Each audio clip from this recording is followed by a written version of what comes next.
Celestial, bondadoso Señor,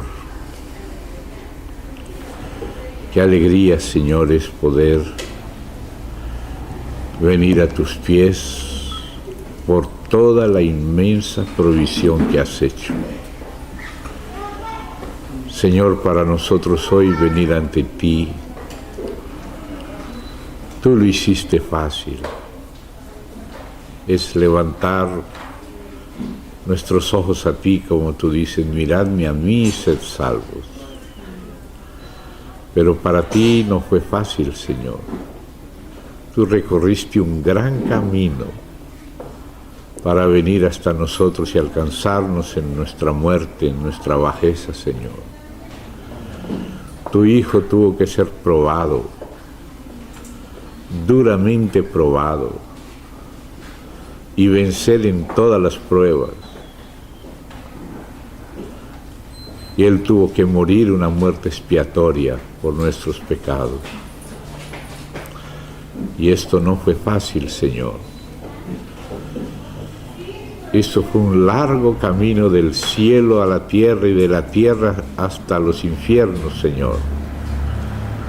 Hasta las partes más bajas de la tierra, donde tú lo resucitaste y Él también ascendió, Señor, hasta la diestra tuya. Y por ese camino de Él, Señor, nosotros tenemos un velo abierto. Solo volvernos a ti, invocarte y recibir ese inmenso amor. Gracias, Señor, por ese amor. Te recibimos, Señor, con gratitud y adoración en nuestros corazones. Estamos por eso felices, Señor, porque nos amaste con tal inmenso amor. Nos limpiaste con la sangre preciosa del Cordero. Ese Cordero, ¿quién como Él, Señor? En ese nombre, Padre querido, venimos a ti por su sangre, y queremos también hacerlo en tu precioso Espíritu, en el mismo Espíritu, Señor, que obró en tu Hijo. En ese mismo Espíritu queremos venir, y ese Espíritu te pedimos que fluya en nosotros para tu gloria y tu alegría. Que el olor de tu Hijo se forme en nosotros y tú puedas percibir a tu Hijo, Señor, formándote en nosotros.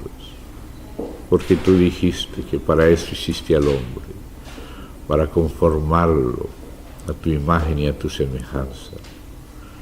Señor, te recibimos con alegría inmensa, nos inclinamos ante ti, con admiración, Señor, con gratitud, Señor. Te adoramos, Señor. Recibe, Señor, nuestro loor, nuestra alabanza, nuestra adoración, nuestro aprecio, nuestro respeto y nuestra reverencia, Señor. Y también nuestra alegría, Señor. Señor, en esta tarde te agradecemos que hayas preparado esta tarde para nosotros, Señor, con tanto cariño. Gracias por tu presencia, gracias por la presencia de tus ángeles, Señor. Y a tus enemigos dejamos en tus manos. Sé tú el que te hagas cargo de ellos y ayúdanos. Señor, tu palabra sea abierta por tu Espíritu a nuestros corazones, a nuestros entendimientos. Cautívanos con la preciosidad de la palabra tuya, Señor, que está en la Escritura. Que nuestro corazón, Señor, se alimente. Seamos nutridos en el hombre interior, fortalecidos en la fe, convidados por tu alegría, Señor, a caminar contigo en pos de ti. Señor, ayúdanos en cuanto consideramos tu preciosa palabra. En tus manos encomendamos nuestra condición humana, toda incompetencia humana, para que tú nos renueves, Señor, y nos alimente de ti, en el precioso nombre del Señor Jesús. Amén. Hermanos amados, con la ayuda del Señor, vamos a estar avanzando un poquito de lo que estuvimos viendo esta mañana. Y vamos a pasar por un momento al aspecto patriarcal de esta caminata, porque estuvimos viendo las primeras menciones, o la primera mención en el libro de Génesis con nuestros primeros padres, ¿no? Adán y Eva. Y de ahí llegamos al período patriarcal en las Sagradas Escrituras. Es muy rico lo que hay allí. Puede ser que algunos de mis hermanos aquí ya hayan leído al hermano McIntosh, Charles McIntosh, en su libro del Génesis. Si no lo han leído, se los recomiendo. Él hace un paseo delicioso por las vidas de los patriarcas, que aquí no tenemos tiempo de hacerlo en este momento, tenemos pocos espacios, aunque tenemos unos días, pero de todas maneras no tanto como para poder hacer ese recorrido que él hizo. Entonces, los que no lo han leído, les recomiendo que se lean ese libro del Génesis y los aspectos patriarcales del estudio sobre el Génesis de nuestro hermano McIntosh. Y también hay otro estudio donde se ve con más minuciosidad de parte de nuestro hermano Watchmani también el tratamiento de los patriarcas. Y él trata sobre la vida de Abraham, Isaac y Jacob, porque Dios mismo, mire, es Dios el que dijo esto. Dios dijo él mismo: yo soy el Dios de Abraham, de Isaac y de Jacob. Tres personajes de la época que para la gente de la época no eran las personas principales. Cuando vivía Abraham, vivía nada menos que aquel famoso rey de Babel, de Babilonia antigua, del período antiguo de Babilonia, Hammurabi, muy famoso, que en la Biblia se le llama Amrafel, y hasta el código de Hammurabi fue descubierto. Y muchas de las cosas que vivió Abraham se deben a ese código, porque allí en ese código se mandaban cosas que hizo Abraham. Por ejemplo, el caso de que tomó a Agar para que Agar le diera hijos en lugar de Sara, y fue la propia Sara la que le entregó a Agar para que tuviera hijos a nombre de Sara. Y eso lo hizo Sara no por ocurrencia propia de ella, sino que esa era la ley de la época. Y esa ley aparece bien escrita ahí en el código de Hammurabi, que es el mismo Amrafel, que son pronunciaciones, una caldea y otra hebrea, ¿no? Amra, viene Hammurabi, Fel, ¿ve? Amrafel, está ahí en Génesis. Y Hammurabi, y en ese código estaban esa ley, que si una mujer no podía dar a luz un hijo a su marido, entonces le entregara a su sierva para que ella le diera a luz a un hijo a su marido en nombre de ella. A uno le parece raro, pero ellos estaban obedeciendo la ley no de Moisés, sino de Hammurabi. Y sin embargo Dios no dice que Él es el Dios de Hammurabi.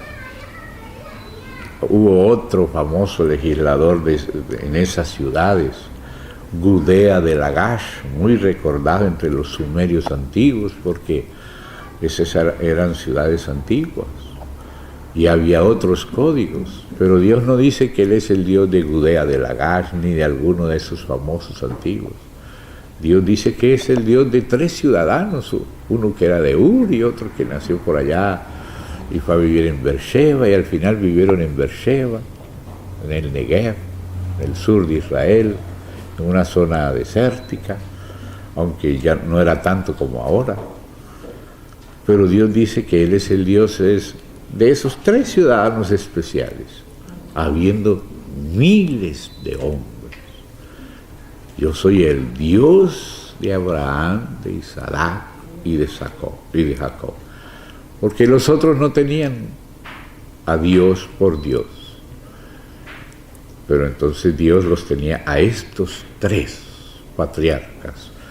Y buena parte del libro del Génesis se le dedica a esos 3 patriarcas. Y no solo del Génesis, ¿no? Incluso nuestra vida estaba reflejada en las caminatas de estos 3. Y Dios dice ser el Dios de estos 3, de esta trilogía. Siempre se refiere a ella. Es como un punto de referencia en el pasado, al cual Dios nos muestra como raíces. Entonces quisiera que miremos así una mirada panorámica que nos da primeramente el libro o la epístola a los Hebreos. Vamos a mirar allí algunas expresiones claves.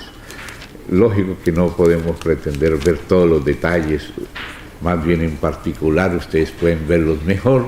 Estamos solamente tomando conciencia, que nos ayudan a enriquecer esa conciencia de esa gran caminata que es la economía divina, el desarrollo del propósito eterno de Dios, que empieza a insinuarse ya desde nuestros primeros padres, Adán y Eva, y sigue insinuándose y perfilándose, y cada vez se va haciendo más precioso. Pero entonces tenemos que seguir desde lo simple a lo complejo a través de estas líneas que nos deja la propia palabra de Dios. Entonces vamos a Hebreos, al capítulo 11.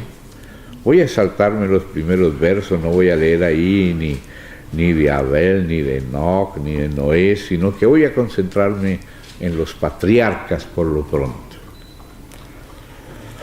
En el versículo 8 de ese capítulo 11 comienza a hablarnos de Abraham. Entonces vamos a ver cómo a través del escritor de esta epístola, yo creo que fue Lucas, el Espíritu Santo nos dio una panorámica. Y la Biblia está llena de esas panorámicas sintéticas, rápidas. La Biblia a veces le dedica muchos capítulos a explicar cosas con muchos detalles, pero de tanto en tanto el mismo Espíritu Santo parece que hace una frenada y nos levanta como si fuera águilas o arriba del monte y nos deja ver el resumen panorámico. Cosas que fueron explicadas largamente, varias veces son resumidas sintéticamente o recapituladas. ¿Por qué? Porque esas visiones sintéticas y rápidas nos ayudan a ver el panorama por donde hemos venido y dónde estamos, porque a veces nos perdemos en la cotidianidad, en los detalles del laberinto del día de hoy, y nos olvidamos que estamos en una caminata multigeneracional, ¿no? Donde tenemos un lugar de donde venimos y un lugar donde estamos y un lugar a donde vamos. Entonces Dios a veces nos pone los pies en la tierra y cuando ya no estamos perdiendo demasiado en las cosas de aquí, nos hace una frenada y dice, mira, recuerda de dónde has venido y a dónde es que vamos, ¿no?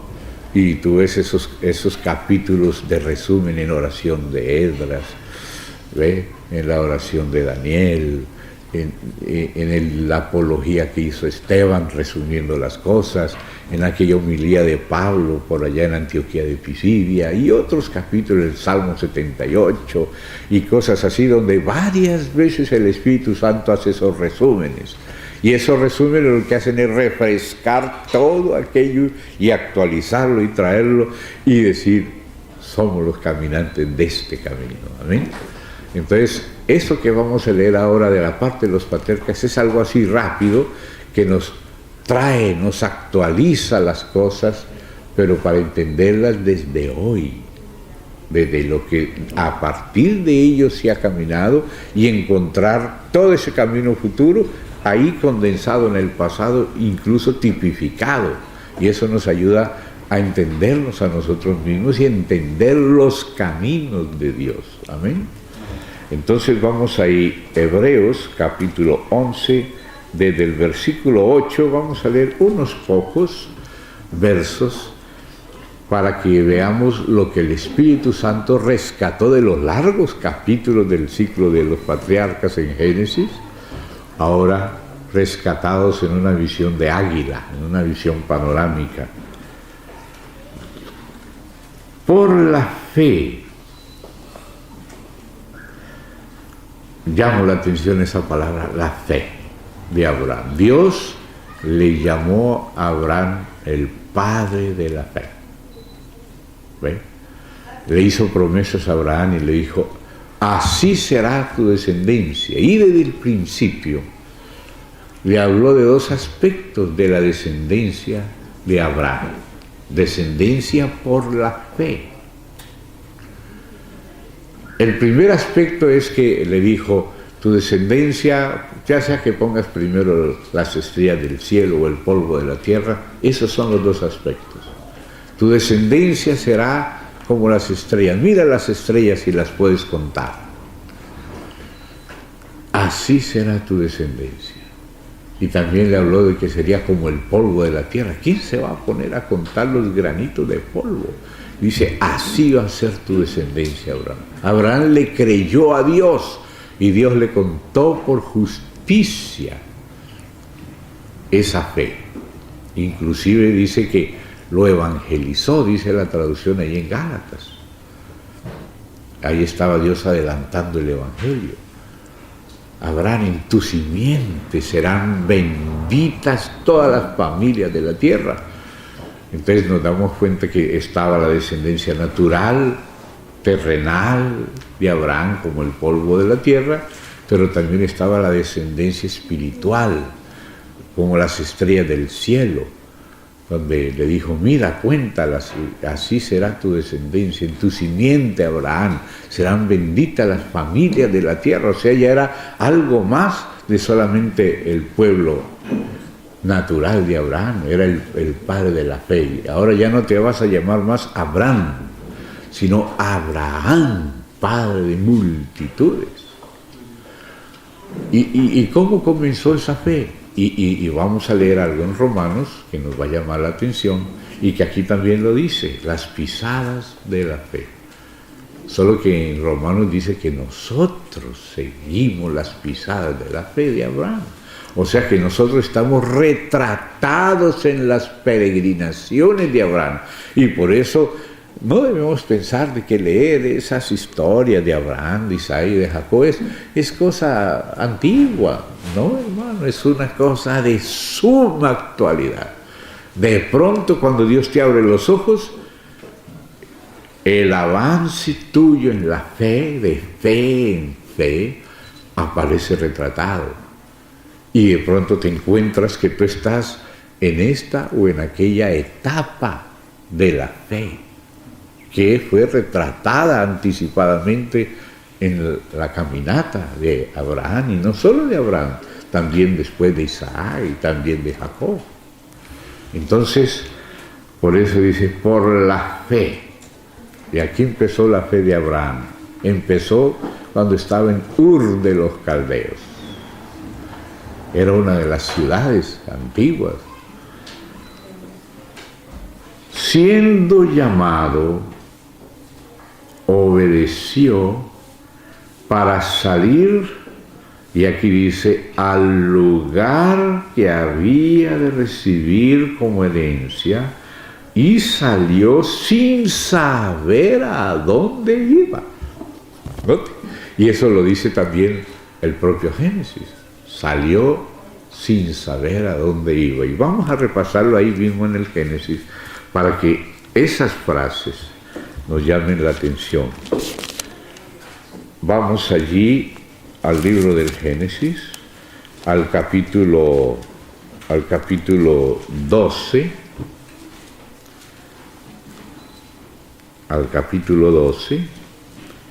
pero Yahvé había dicho a Abraham, y aquí todavía es Abraham, sin la H y la otra A, Abraham.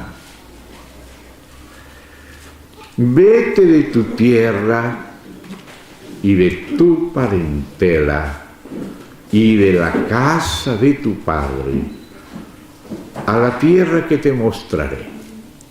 Entonces note que aquí ya está el principio de la iglesia, porque justamente eso es lo que quiere decir iglesia, viene de la raíz eklesia, o sea, llamado a salir fuera.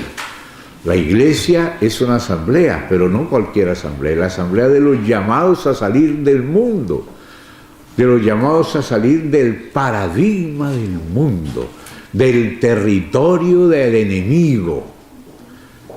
Amén. Para pertenecerle al Señor. Entonces al principio se nota más esa raíz ek. Ahora, ¿para dónde iba? Todavía no está tan claro. El lugar que yo te mostraré, o sea, todavía no te lo he mostrado bien, todavía estás en nebulosa, pero ya empezaste a creer en mí, aunque todavía no entiendes a dónde te voy a llevar. Note qué maravilla es eso. Y así fue nuestra fe, no sabíamos, pero intuíamos con nuestro espíritu la excelencia del Espíritu del Señor que nos llamaba. A veces hasta nos poníamos a llorar sin saber por qué llorábamos, ¿verdad? Porque aunque nuestro entendimiento no nos daba todavía abasto para comprender, nuestro espíritu percibía, y por eso hay mucha gente que lloraba sin saber, porque el espíritu sabía, aunque el entendimiento no comprendía, que el entendimiento es todavía algo más exterior que el espíritu, y primero percibe nuestro espíritu y después interpreta nuestro entendimiento. Por eso dice, cantaré con el espíritu, oraré con el espíritu, pero también con el entendimiento. Entonces note que las cosas no empiezan en el entendimiento, sino en el espíritu. Y Dios nos hace poner atención a nuestro espíritu antes que a nuestro entendimiento. Él no sabía a dónde iba, no sabía cuál era ese lugar que Dios estaba diciendo. Pero entonces dice, vete de tu tierra y de tu parentela y de la casa de tu padre a la tierra que te mostraré. La tierra que te mostraré. Y haré de ti una nación grande. Y te bendeciré. Y engrandeceré tu nombre. Y serás bendición. Ay, hermano, qué lindo es que Dios nos torne en bendición, porque a veces podemos ser maldición para la gente, pero que Dios quiera tornarlos en bendición.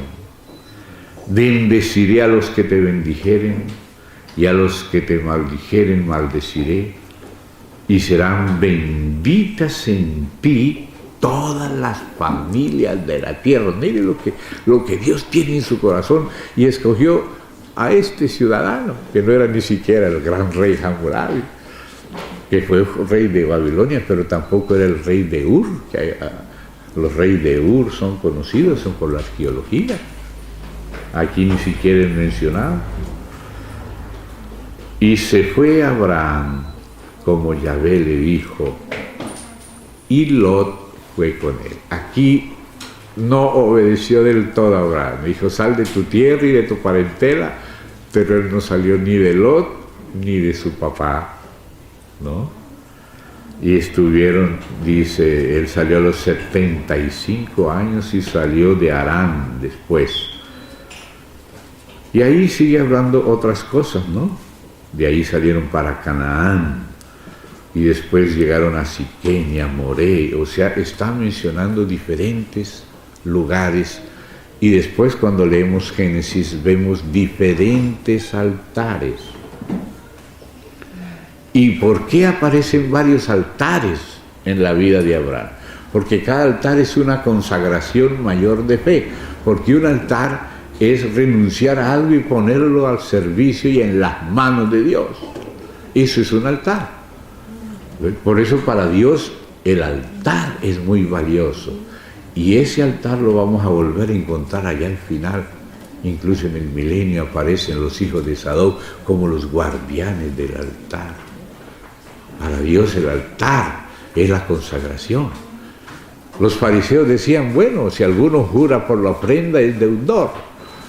Si jura por el altar no es nada, pero si jura por la ofrenda es deudor, tiene que dar esa ofrenda. Ah, si jura por el templo no es nada, pero si jura por el oro, el oro. Pero Jesús dice, necio, ciego, lo importante no es el oro, lo importante es el templo, y lo importante no es la ofrenda, sino el altar. Porque el altar es el que santifica la ofrenda, el altar es el que hace que la ofrenda sea de verdad ofrenda. Y el templo es el que santifica el oro, si no va a ser cualquier oro, como cualquier de un ídolo por allá afuera, no va a ser, o unas monedas por ahí del dios Mamón, del sistema bancario. Pero lo que Dios valora es que haya un altar y un templo. Y eso aparece a lo largo de toda la Biblia. Es Betel, que después pasó con Jacob. ¿Se da cuenta? Ahí está cuando puso la libación que recordamos esta mañana. Ahí nos estamos dando cuenta del altar. Amén. En Betel. Entonces esos principios siempre van apareciendo y es necesario subrayarlos y que queden claros y empezamos a entender lo que para Dios es importante. No sabemos qué era lo que desayunaba Abraham. ¿Qué sería? ¿Qué le gustaría? ¿Sería que tomaba té o café o jugo de dátiles en ese lugar? No sabemos qué cosas, ¿verdad? La Biblia no nos dice cómo se vestía y qué color eran los vestidos de Sara. No sabemos. Pero lo que sí sabemos fue que aquí, allá y más allá levantó ciertos altares. Y eso era lo que el Espíritu Santo resaltaba. Y eso era lo que a Dios le importaba. ¿Quién sabe? A lo mejor una tarde. ¿Cuántas veces desayunó? Cantidad de días, semanas, meses, años. Casi 100 años vivió Abraham y cuando tuvo su hijo y después vivió otros años más. ¿Cuántas cosas de esas que a nosotros nos importan pasaron y no sabemos nada? En cambio, un altar a lo mejor lo habrá hecho en una tarde, pero para Dios esa tarde en que conversó con Abraham y Abraham se dedicó un poquito a Dios y se consagró.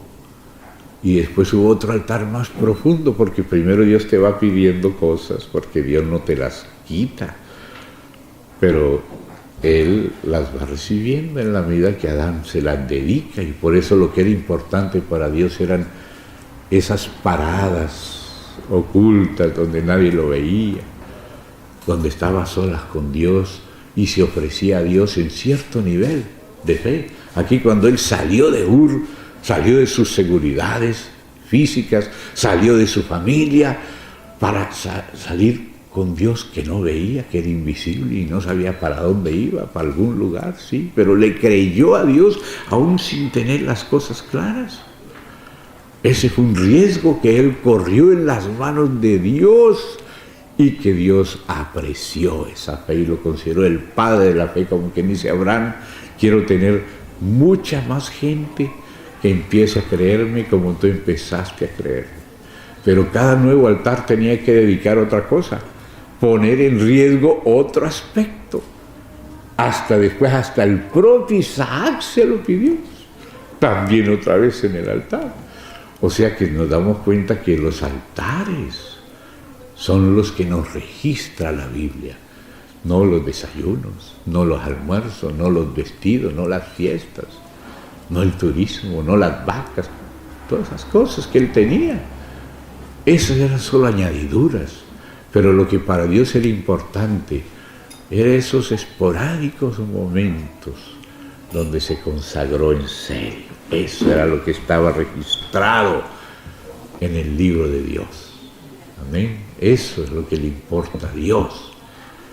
Esa relación íntima donde le consagras algo y te arriesgas en Él, y eso es lo que le permite a Él manifestarse y llevarte hacia lo que Él tiene planeado. Aunque tú no lo entiendas, confías que Él te llevará a buen puerto. Por eso es Padre de la fe. Y por eso Dios dice ser el Dios de Abraham. Como si en vez de Abraham estar orgulloso de Dios, Dios estuviera orgulloso de Abraham. ¿No? ¿Qué cosa? El Dios de Abraham. Él quiere ser nuestro Dios. No solamente Él es Dios, Él quiere ser el Dios nuestro, el de Abraham, el de Isaac, el de Alexis, el de Alejo, el de Jorge, el de cada uno de mis hermanas también. El Dios de cada uno, donde nos confiamos y experimentamos a Dios y le damos ocasión de manifestarse.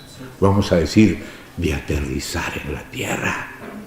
nosotros tenemos que hacerle pista al Señor para que Él aterrice. Amén.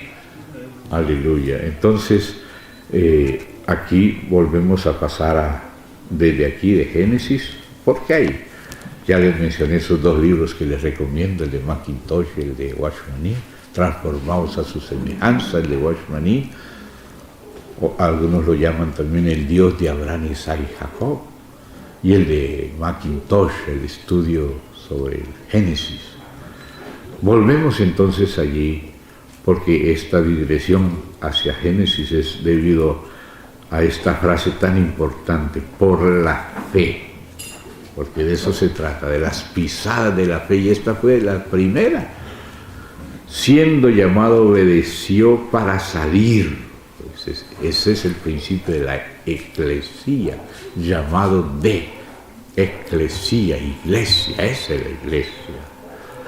Para salir al lugar que había de recibir como herencia. Y él anduvo mucho por ese lugar, pero vamos a ir viendo lo que sigue diciendo acá para que veas cómo Dios, el lugar es más que lo que nos imaginábamos. Como dice Dios, cosas que ojo no ha visto ni oído ha oído, Dios las tiene preparadas para los que le aman. O sea, Dios tiene la capacidad de asombrarnos, pero yo ni me imaginaba esto, es decir, es más allá de lo mejor que yo me imaginaba, porque ese es nuestro Dios. Es un Dios que le gusta darnos esas sorpresas lindas, amén. Y Él es capaz, aleluya.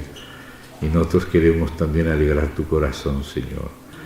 Y dice, y salió sin saber a dónde iba. Lo que él sabía era que Dios lo iba a llevar. Ahora, ¿a dónde? No sabía, pero confiaba en aquel que lo iba a llevar a ese lugar. Eso es lo importante. Entonces dice, por la fe, o sea, primero salió y ahora habitó como extranjero en la tierra prometida. Ahora sí la cosa se puso un poco más profunda, porque le había dicho, bueno, vas a heredar una tierra, y lo llevó a la tierra y dice, mira la tierra, Abraham, recorre toda la tierra, esa te la voy a dar a ti y a tu descendencia. Y él andaba peregrinando por esa tierra.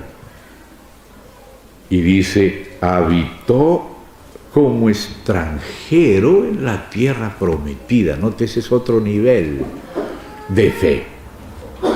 Todavía no era el propietario, pero esa era la tierra. Pero vivió como extranjero. Y a veces imagínate, ¿cómo es eso, no? Morando en tiendas, o sea, sin arraigarse, aún en lo que era su herencia, no estaba aferrado. Esa era fe, esperando la hora de Dios, esperando que Dios haga lo que prometió. Pero mira, Dios mismo iba probando la fe de Abraham, iba conquistando más terreno de fe en el corazón de Abraham. Dios estaba haciendo una obra en el padre de la fe. Y dice, morando en tiendas con Isaac y Jacob, coherederos de la misma promesa, porque Dios le prometió a Abraham, luego le pasó esa promesa a Isaac y se la pasó a Jacob. Pero miren lo que Dios estaba pensando, no era todavía aquella cosa tan pequeña, que ya de todas maneras para un hombre que Dios le dio una tierra, eso es grande, ¿no? Pero es que las promesas de Dios fueron altísimas. Y vamos a seguir, y mire esto acá, porque esperaba. Note qué era lo que esperaba. Fíjese en eso.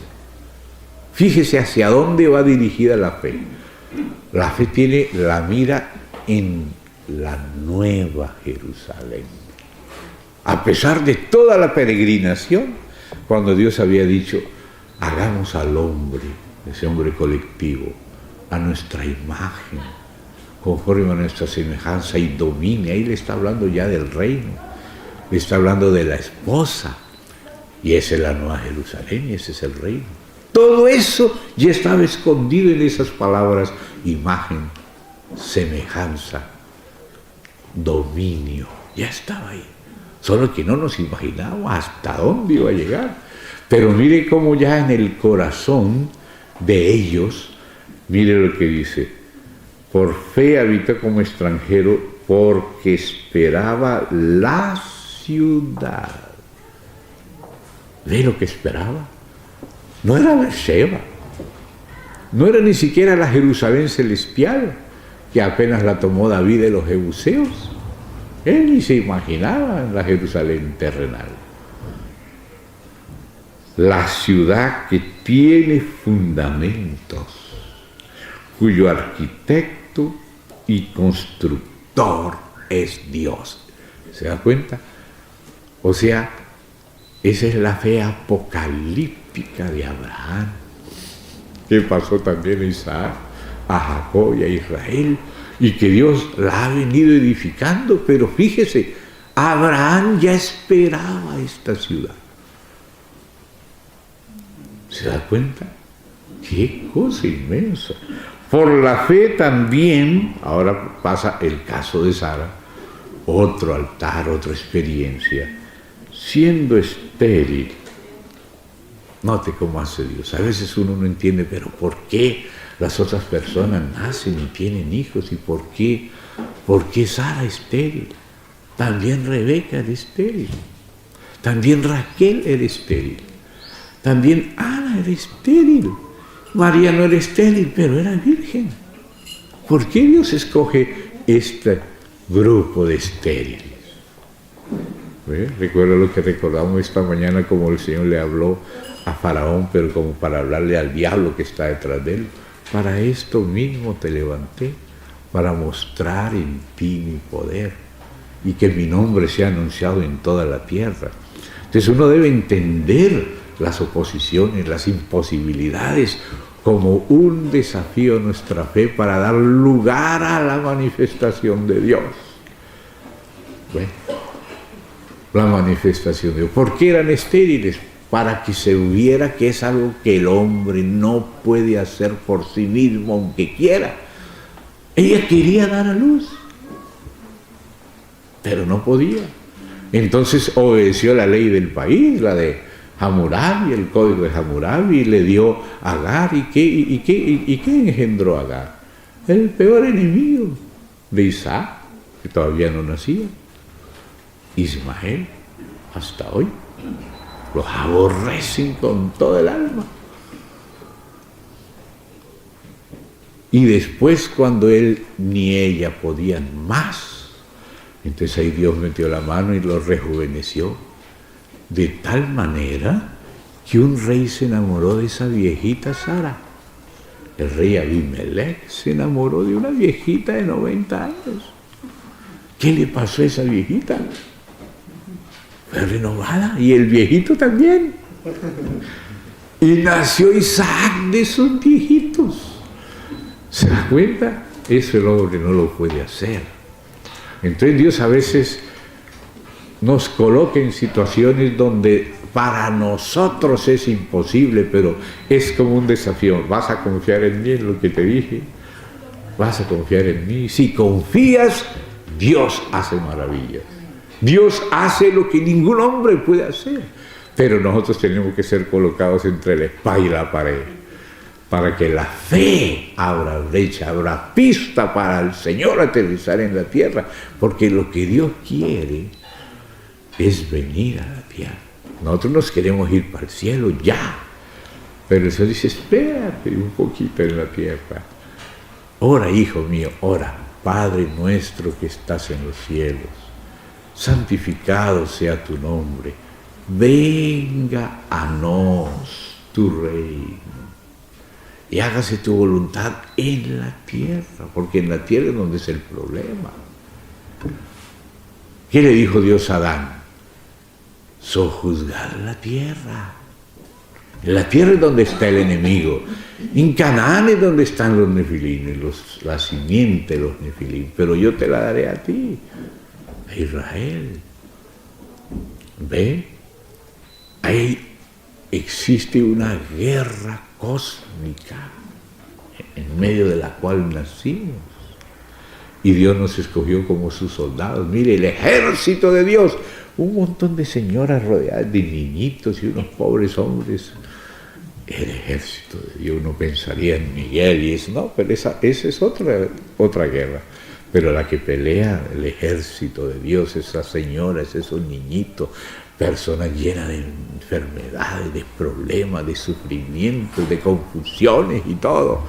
Y el Señor habla con orgullo de ese ejército, porque con ese ejército es que está Yahvé de los ejércitos. Amén. Entonces ahí sigue hablando y dice así: por fe también la misma Sara, siendo estéril, recibió fuerza. Por fe recibió fuerza para concebir. Y dio a luz aún fuera del tiempo de la edad. Yo pienso que ella no solo estaba en la menopausia, sino en la requete menopausia. Aleluya, qué Dios grande tenemos, hermanos.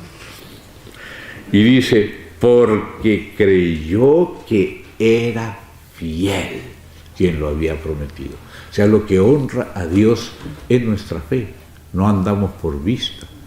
O si no, Dios nos hubiera podido recibir al Señor, nos lleva para el paraíso, para la Nueva Jerusalén, la tiene allá escondidita, y nos lleva, pero no es así. Dios merece ser creído para darle lugar a su expresión, su manifestación. Eso es lo que honra a Dios hoy, nuestra fe, a los ojos de los ángeles que lo están viendo siempre. Eso es lo que constituye heroísmo, creer sin ver, arriesgarse en su mano por la fe, honrarlo. Eso es lo que Dios valora y también los ángeles valoran. Entonces dice así, por lo cual también de uno, y ese ya casi muerto, porque si Dios no le dice, para, ya vi, ya expresaste, Dios ya sabía, pero él quería que se expresara, ¿no? La fe, la obediencia de la fe. Salieron como las estrellas del cielo en multitud y como la arena innumerable que está a la orilla del mar, las dos descendencias, la natural y la celestial de Abraham.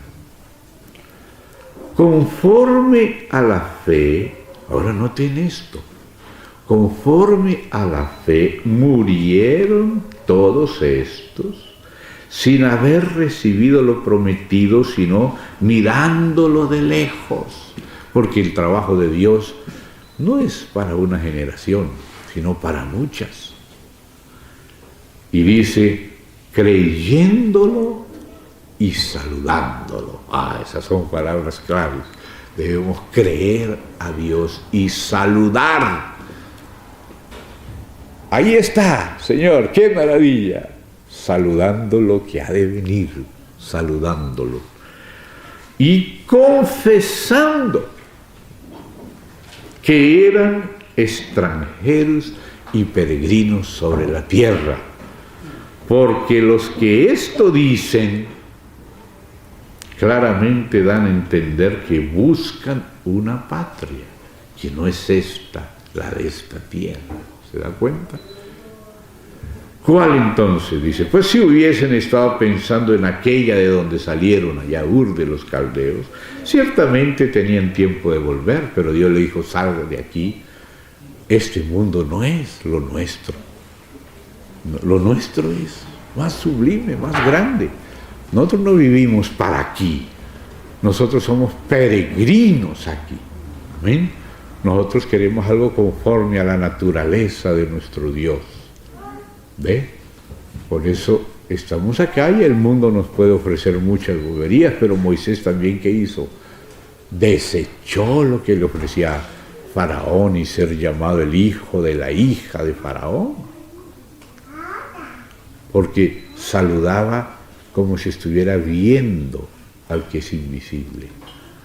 Eso es la vida verdadera de fe. Entonces dice aquí, pero anhelaban una mejor, o sea, una patria mejor. Y esta palabra mejor aparece muchas veces en Hebreos. siempre contrastando lo que no es mejor con lo mejor, un pacto mejor, promesas mejores, un mediador mejor, amén, y aquí también una patria mejor. Esto es celestial, celestial. Y entonces ahora mire lo que dice aquí: por lo cual Dios no se avergüenza de llamarse Dios de ellos. Porque uno pensaría, bueno, pero este Dios les prometió unas cosas y mire, se murieron y nada. Fueron todos engañados, hubieranse dedicado a comer y a beber y a los placeres y al dinero y todas esas cosas. Pero dice, Dios no se avergüenza. ¿Por qué no se avergüenza? Porque dice acá, porque les ha preparado una ciudad. ¿Ve? Cuando el resto vea lo que estos estaban siguiendo, parece que estaban ilusionados, siempre el mundo sale con eso, los filósofos salen con eso, están estos pobres engañados, en vez de disfrutar del mundo acá, mire lo que están haciendo, dice que cantando aleluya y por ahí no se ve nada, porque andamos por fe, no por vista. Pero Dios no se avergüenza de ser nuestro Dios por lo que nos ha preparado. ¿Ve? Pero es necesaria la fe y la paciencia hasta la última hora para que Dios sea glorificado, y toda la gente que tiró la toalla por el camino en aquel día van a decir, bienaventurados aquellos que permanecieron en la fe, en la obediencia de la fe con paciencia hasta el fin. La palabra de la paciencia, la perseverancia, la constancia, hipomené del Señor. Entonces ahí dice, les ha preparado una ciudad. Ya que aparece la ciudad, que era la que ellos esperaban, es la que Él les ha preparado. ¿Se da cuenta? Y esa ciudad es la Nueva Jerusalén que aparece al final de la Biblia. Y la peregrinación comienza desde el principio. Y esa ciudad está escondida en una palabra que ya esta mañana la recordamos. Y domine. Ahí está escondido el reino. Primero el milenial y después el eterno, que es el que tiene que ver con esta ciudad. Hagamos al hombre conforme a nuestra imagen, conforme a nuestra semejanza, y señoree, domine. Ahí está escondida la ciudad. Todas las ciudades de la tierra andarán a la luz de esta ciudad. Y qué honra la que se nos está concediendo hoy de andar por la fe, especialmente ahora que está avecinándose la gran tribulación. La hora más oscura, ¿ve? Es la hora de la fe. Esta es nuestra hora, esta es la hora que glorifica a Dios. Cuando tenemos que andar por fe y parece que no sentimos nada, no vemos nada, el diablo está gritando cosas para amedrentarnos, para asustarnos, que eso es lo que a él le gusta, asustarnos, aterrorizarnos, y no vemos nada y estamos impávidos. Porque hemos aprendido a conocer a Dios en el Espíritu y a confiar en Él en el momento difícil. Y ahí es que nos tenemos que acordar de todo esto que yo predico, me lo tengo que acordar en la hora difícil. Tú también, que también predicas, también das testimonio. Amén. Amén, hermano. Esto honra a Dios. Amén. Él merece esta fe. Ya con lo que conocemos de Dios, con lo que hemos recibido hasta aquí, ya Él merece ser adorado. Amén. Ahora Él dice que a los que le aman les tiene preparadas cosas que ojo ni vio, ni oído yo, ni se le han ocurrido al corazón de hombre. Esa es la fe. Y la fe tiene sus etapas. Vamos a llegar a esa parte cuando terminemos este pedacito aquí todavía en los patriarcas. Por la fe Abraham, cuando fue probado, note, fue probado.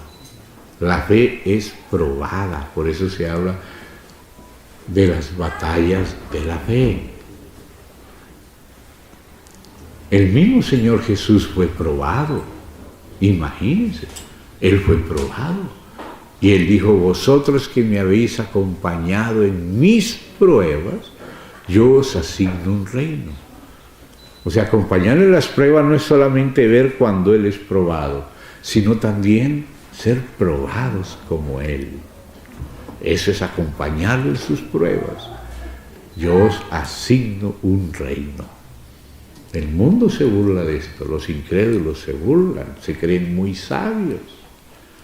Pero la sabiduría es el temor de Dios. Amén. Porque se le conoce en espíritu. Porque Él es espíritu y nos dio espíritu. Entonces dice así.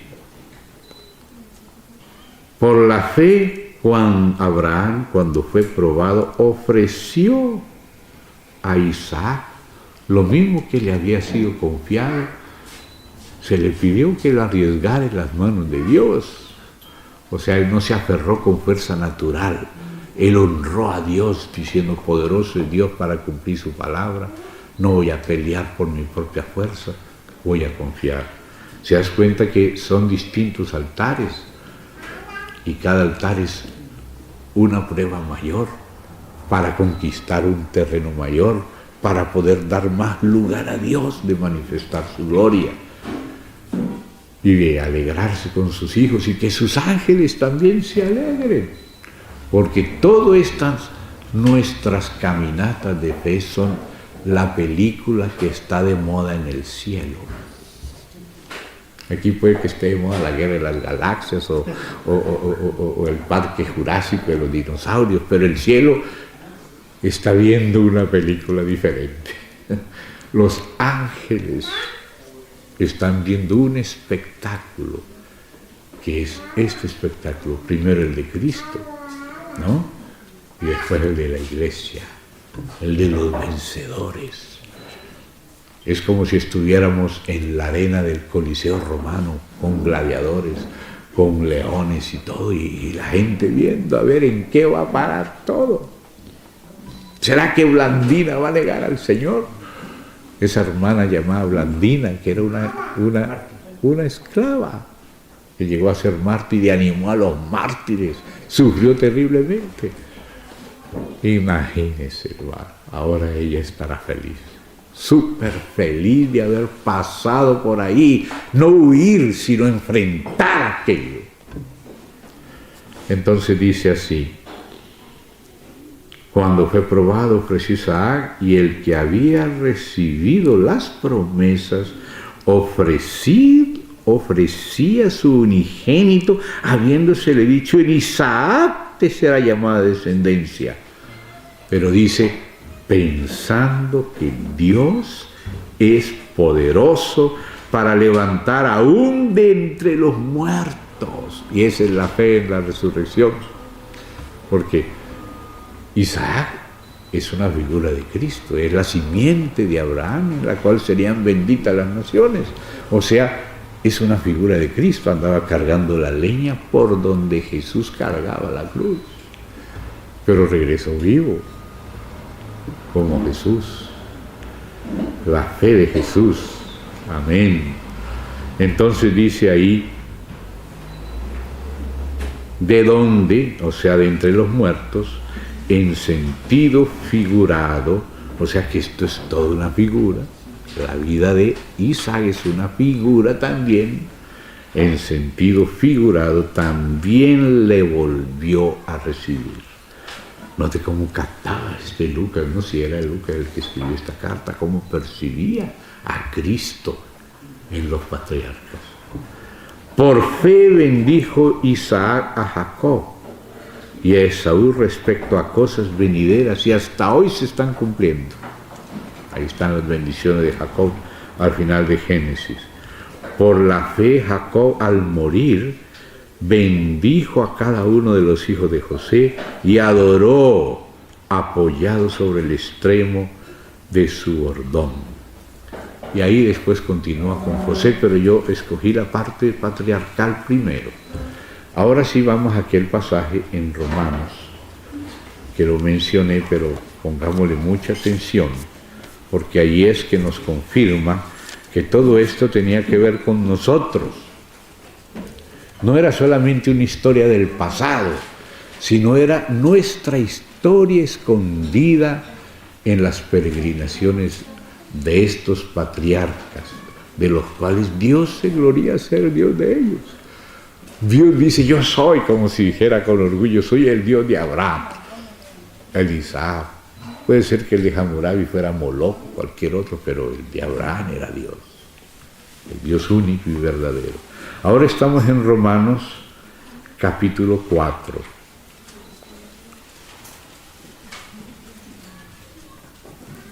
Y vamos a leer desde el versículo 9. Romanos 4 desde el 9. Es pues esta bienaventuranza, o sea, eso de ser perdonados de los pecados e iniquidades, de ser cubiertos nuestros pecados, de que el Señor no nos inculpe de pecado. ¿Es pues esta bienaventuranza solamente para los de la circuncisión? ¿O también para los de la incircuncisión? Entonces note que Pablo aquí, en aquellas cosas de la historia, dice, ¿cómo le hizo Dios la promesa a Abraham? ¿Ya estaba circuncidado o todavía no? Todavía era un incircunciso como cualquiera de nosotros. Entonces la promesa no es solo para los circuncidados, aún para los incircuncisos, aún para los gentiles. Note cómo Pablo no solo leía una historia como del pasado, él leía la historia de su propia vida en la historia de los patriarcas. Y eso es para lo cual fue escrita. Amén. Entonces dice así, porque decimos que a Abraham le fue contada la fe por justicia. ¿Cómo pues le fue contada? ¿Estando en la circuncisión o en la incircuncisión? No en la circuncisión, sino en la incircuncisión.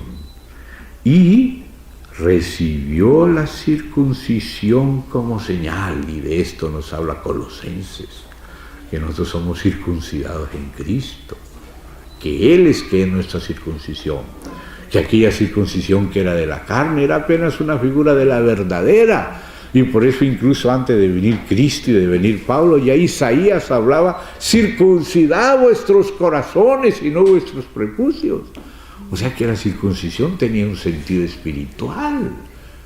Entonces no estamos leyendo cuando leemos a los patriarcas solamente cosas de los abuelitos. Estamos leyendo nuestra propia vida espiritual, nuestro propio avance en Cristo. Entonces dice así, y recibió, verso 11, la circuncisión como señal, como sello de la justicia de la fe. O sea que cuando verdaderamente hay fe que nos justifica, también nos libera de la carne, porque eso es la circuncisión, cortar con la carne.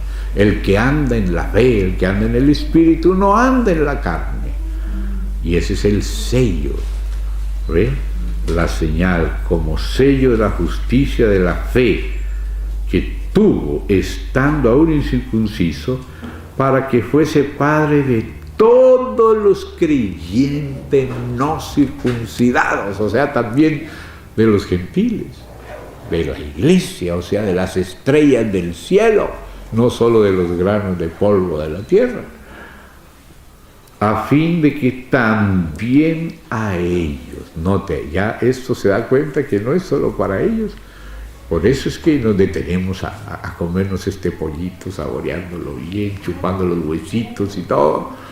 Mi esposa dice que esa es la parte más sabrosa. También a ellos la fe les sea contada por justicia. ¡Qué precioso! Amén. también a ellos. Y Padre de la circuncisión, ¿no?, de los hebreos, ¿no?, para los que no solamente son de la circuncisión. Entonces ahora miren esta frase tan importante aquí, del verso 12. Sino que también, note, también, no solo ellos, pero también ellos, y ahí en ese también estamos nosotros, siguen las pisadas de la fe que tuvo nuestro padre Abraham antes de ser circuncidado. Note esa frase. Hoy se sigue, debemos seguir. Siguen las pisadas de la fe. Esas son varias, que son toda esa caminata, esos distintos altares, esas experiencias de fe en fe y para honrar a Dios por la fe, que es la fe del Hijo de Dios, que se reproduce en nosotros y madura, creciendo hasta llegar a la unidad de la fe y del conocimiento del Hijo. No es solo fe en el Hijo, es la fe del Hijo en la cual crecemos, y en el conocimiento de Dios que tiene el propio Hijo, que es la simiente de Abraham definitiva. Entonces note que aquí existe algo que se llama pisadas de la fe que tuvo Abraham cuando todavía era incircunciso. Pero dice que seguimos esas pisadas. Entonces por eso cuando leemos a Abraham, estamos mirando el mapa, como cuando tenemos que llegar a un campamento y le hemos ido y nos toca mirar, a ver, no hay que doblar aquí por aquí, aquí cuidado se mete, que aquí dice que va a llegar por allá, quién sabe dónde, hay que dar la vuelta por este lado. Y este es el mapa de nuestras pisadas de fe. Dios permitió que él creyera y fuera probado en cosas que nosotros todavía no hemos sido probados en ellas. Pero ¿qué nos está enseñando aquí Pablo por el Espíritu Santo? Hebreos. ¿Quién nos está enseñando? Que nosotros seguimos pisadas de fe que ya fueron seguidas, y por eso Abraham es llamado padre de la fe. Y no solo de los judíos o de Israel en general, sino de los creyentes aún que vienen de la gentilidad. ¿Se da cuenta? Pisadas de la fe. Seguimos las pisadas de la fe que tuvo nuestro padre Abraham cuando aún era incircunciso. Después fue circuncidado y también fue probado, porque la circuncisión fue cuando Ismael, y todavía después vino la prueba de ofrecer a Isaac, que era después. 14 años tenía Ismael cuando nació Isaac. Hasta Abraham pensaba que iba a ser Ismael el hijo. Dijo, no te le dará este, sino el que yo te daré. Ese me lo diste tú con tu esfuercito como para ayudarme, pero Abraham, no es este. Yo te dije que era por Sara, ¿no? No te dije que era por Sara. Y tú te reíste, ¿no? Sara, por eso se va a llamar Risa, Isaac. Eso se llama las pisadas de la fe. Entonces, hermano, cuando nosotros vamos y vemos así abuelo de pájaro, que es lo que tenemos que estar haciendo aquí, las distintas pisadas, esos distintos altares. Ya mencioné que hay cosas que la Biblia no nos dice ni qué clase de cosas comían ellos. Sí, de vez en cuando aparece una pista que hay que comieron panes en el rescoldo con carne y con mantequilla. Bueno, cuando Abraham lo recibió a Dios antes de la Sodoma y Gomorra, ¿verdad? Y también pan y vino cuando Melquisedec. Todas esas etapas, pisadas de la fe, ejercicio de la fe en las salidas, en los altares. O sea, un altar es consagrarse y arriesgarse un poco más en Cristo. Eso es un altar, arriesgarse más en honra al Señor en quien creemos. Arriesgarse, porque a veces nosotros no tenemos la fe puesta en Cristo, sino en la cuenta bancaria. Ay, ay, ay. Yo sé que algunos van a decir que estoy loco cuando menciono estas cosas, pero es que de aquí a poco no le va a servir la cuenta bancaria a menos que la relacione con la marca de la bestia. Ahora es que hay que entrenarse en la fe, ahora. Esto no es para forzar a nadie a nada, usted vaya donde usted quiera. Pero estoy siendo realista diciéndole lo que se está viniendo en la hora de la noche, porque Jesús dijo que ahora es que tenemos que empezar a actuar, porque la noche viene cuando nadie puede trabajar en esto, en lo del Señor. Sin embargo, el Señor dice que habrá pequeño socorro para nosotros. Y hay que confiar, y hay que vivir por la fe, y hay que creer, correr riesgos en el Señor. No digo que haga locuras, pero algunas cosas que hoy pueden parecer locuras son la sabiduría, porque mañana ya será tarde. Hay que aprender a confiar. No digo que haga cosas locas, haga lo que dice la palabra, para eso el camino ya está trazado. El camino es Jesucristo. Y ahí vemos a Cristo obrando en Abraham, es la fe del Hijo de Dios, Jesucristo, que fue expresada por un camino de riesgo, pero riesgo en el Señor. Sal de tu tierra, sal de tu parentela, sal de lo que parece seguro que eso se va a hundir. No invierta lo suyo en un banco en bancarrota, donde va a perder. Ponga las cosas en el Señor, siga al Señor, confía al Señor, sírvale al Señor, invierta en el Señor. Y la Biblia habla también de cuentas corrientes en el cielo. No habla así en Filipenses, no dice que Él no está diciendo esto para que lo ayuden a Él ni nada, sino para que abunde en vuestra cuenta. ¿Cuál cuenta? Cada uno tiene una cuenta en el cielo. Jesús dijo que pongamos nuestra fe en esa cuenta en el cielo, en el Señor. En Filipenses habla de esa cuenta en el cielo. O sea, es hora de, como aquellos hermanos que no llovía ni nada y empezaron a plantar papas en el desierto sin lluvia ni nada, porque ¿qué hacían? Confiaron en Dios, tan pronto terminaron de plantar, llovió ahí llovió. Y los hermanos se volvieron millonarios de tanta papa que recogieron. Ustedes conocen esa historia. Ah, bueno, y les voy a contar otra historia, solo para ilustrar. Allá en Colombia, como seguramente que aquí también, solo que ustedes aquí están más al sur, se llegó en lo que se llamaba el fenómeno del niño. Hay el del niño y hay el de la niña, son contrarios, pero son problemas climáticos por el asunto de las corrientes marítimas y que en unos lugares traen mucha lluvia y esa es la niña, o una sequía terrible y ese es el niño. Se le dice el fenómeno del niño porque es por la época ya en el hemisferio del norte de la Navidad que nace el niño Jesús, ¿no? Entonces le llaman el fenómeno del niño.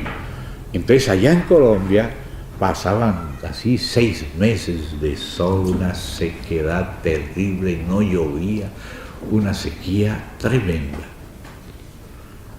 Y no sé si tú fuiste a Chiquinquirá, alcanzaste a ir en este viaje. Bueno, quiero llevarlos para que vean, si ahora que Dios si Dios lo permite que lleguemos allá. Un hermano tenía 2 finquitas cerca una de la otra, un pedacito acá y otro pedacito ahí cerca. Y él inclusive sacó un maizal que tenía para levantar, y él de su propio dinero levantó un salón para reunirse a la iglesia, porque nos reuníamos ya en una casa y se llenó la casa y ya se multiplicaban los hermanos. Entonces él de sí mismo sacó un pedacito de la tierra que no era muy grande y sacó y separó un maizal y quitó el maizal y él levantó un salón para reunirse los santos que no cabíamos ya en la casa, y era en el campo. Y era esa época, hermano, del fenómeno del niño, de sequía total, todo mustio. Y ahí empezamos a reunirnos en aquella salón así, inclusive era un poquito más grande que este. Y lo construyó él solo, él mismo, y lo ofrendó para el Señor. Y ahí nos reuníamos los hermanos y venían de las veredas a reunirnos ahí. Hermano, en pleno fenómeno del niño, sequía por todo lado. Empezaba la reunión el domingo a las 3 de la tarde. Y íbamos más o menos de 3 a 6 de la tarde, duraba la reunión, adorando al Señor, cantando y enseñando la palabra, en fin. Hermano, empezaba la reunión a las 3 de la tarde, no una vez, varias veces se repitió esto en este mismo horario. A la hora de la reunión, a las 3 de la tarde nos reuníamos, por ahí a las 3:05, cuando habíamos ya empezado la reunión, empezaba a llover en plena sequía y solo llovía en las fincas del hermano, en esa pequeñita y en la de al lado. El resto todo seco. La primera vez que aconteció, nosotros ni siquiera habíamos orado pidiendo lluvia, pero empezaba la reunión a adorar a Dios y empezaba a llover. Y el primer día pensamos que había llovido por todas partes. Cuando terminó la reunión terminaba a las 6, por ahí faltando 5 o 3 minutos para las 6, paraba de llover. O sea, llovía mientras orábamos, cantábamos, adorábamos, estudiábamos la Biblia y llovía. Cuando salimos, solo había llovido en la finca del hermano. El resto todo estaba seco y en la finca llovía. Llegamos el próximo domingo, no estábamos pensando en eso, estábamos adorando, y empezaba a llover de nuevo. Y así fue varias veces, solo llovía el día de la reunión, a la hora de la reunión, y ahí en la finca donde el hermano había ido para el Señor. El resto era todo seco y las plantas del hermano todas frondosas, los maíces altos, las flores todas lindas y abajo todo, por todos lados, todo reseco. En el pleno fenómeno del niño era como en Gosén. Había oscuridad en todo Egipto, pero allá había luz. Y así era, hermano. Quiero mostrarte esa finca. Era increíble, hermano. No era un día, no fue una casualidad, porque ya fueron varios domingos así. Solo llovía en la finca mientras estábamos de reunión. Empezaba la reunión, pero era una cosa demasiado evidente, hermano, muy evidente. Entonces, fíjate, Dios no ha cambiado. Él es el mismo Dios. Él es capaz de hacer estas cosas. Entonces, no vamos a poder hacerlo aquí, leernos otra vez toda la historia de Abraham y la de Isaac y la de Jacob, pero algunos puntos que le llamó la atención. El punto de los altares. Que los altares son la expresión de la fe, un riesgo mayor en las manos de Dios. Confiar en Dios. Eso quiere decir la vida de altar y de tienda. Una vida de altar quiere decir una vida donde tú te consagras a Dios, confías en Él. Y de tienda quiere decir que no pones raíces en esta tierra, sino que estás disponible a ser llevado por el Señor donde Él te quiera llevar. Lo importante no es irse uno, sino que Dios lo lleve. Sal de tu tierra. Dios nos quiere sacar del sistema, nos quiere salvar de los paradigmas de esta tierra, como dice cuando Balaam quería maldecir y Dios le cambiaba la respuesta a Balaam y venía y dice, entre otras cosas que dice, cuán hermosas son tus tiendas, no he visto iniquidad en Jacob. Y mire esa frase, un pueblo que no será contado entre las gentes. Porque el mundo cada vez está juntando la cizaña en manojos para quemarla. Ya quieren marcarnos como si fuéramos vacas y meternos en los camiones para el matadero. Y cuando no se tiene fe, no se ejercita la fe. Entonces dice, el temor del hombre pondrá lazo. El temor del hombre pondrá lazo. Se necesita creer en Dios. Creer en Dios, porque eso va a ser una prueba para el mundo entero. La Biblia habla de eso. de la hora de la prueba para probar el mundo entero. Si no se cree de verdad al Señor, hermano, ahí se va a ver dónde está nuestra fe, dónde están nuestras raíces. Y por eso la palabra es vida de altar y de tienda. Altar quiere decir consagrado para el Señor, confiando en Él. Y tienda quiere decir disposición para el Señor. Disposición para que Él te lleve. A lo mejor tú no sabes, lo que sí sabes es quién te lleva. Eso es lo importante. Que el Señor sabe a dónde nos lleva. Que hay que creerle en Él, tener una comunión con Él, sincera. Y entonces dar ocasión a que Él haga sus milagros. Y Él va a hacer sus milagros. No estoy diciendo que no use la sabiduría, no estoy diciendo que no use las previsiones, que no administre bien las cosas. Administre bien lo que tiene. Pero no ponga todos sus huevos en una sola canasta, porque si esa canasta se le cae, pierde todos los huevos. La palabra nos da dicas, o sea, instrucciones. Dice, por ejemplo, la Biblia así: bueno es que tomes esto, y también de aquello no apartes tu mano, porque aquel que a Dios teme saldrá bien en todo, en esto y en esto. O sea, Dios te va a dar sabiduría para poner unos huevitos acá y otros allá. Si estos se quebraron, hay estos otros aquí, estos otros allá. No poner todos los huevos en una sola canasta. ¿Me entienden el dicho, verdad?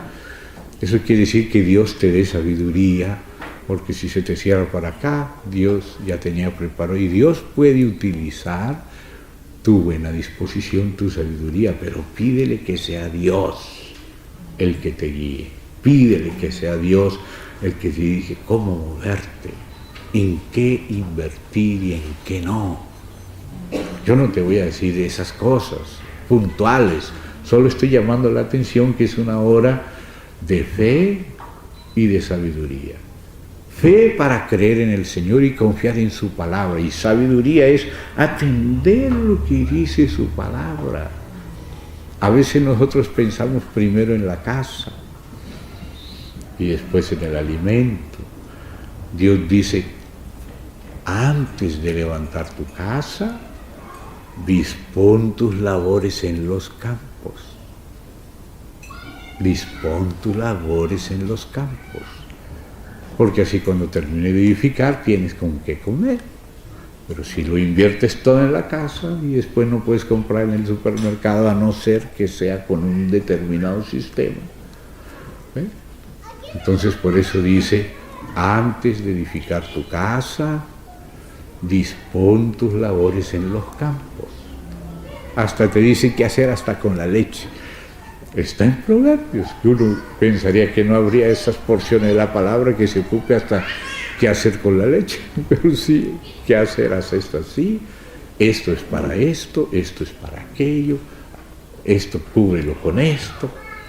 Vuelve a leer la Biblia, a ver qué frases de ella te llama la atención el Espíritu Santo, a ti en particular. Léela con cuidado. ¿Ve? No estoy diciendo que hagas cosas movido por temor, nunca debemos hacer las cosas movidos por paranoia, por angustia, sino por sabiduría, y la sabiduría está en aferrarnos al Señor y tener fe.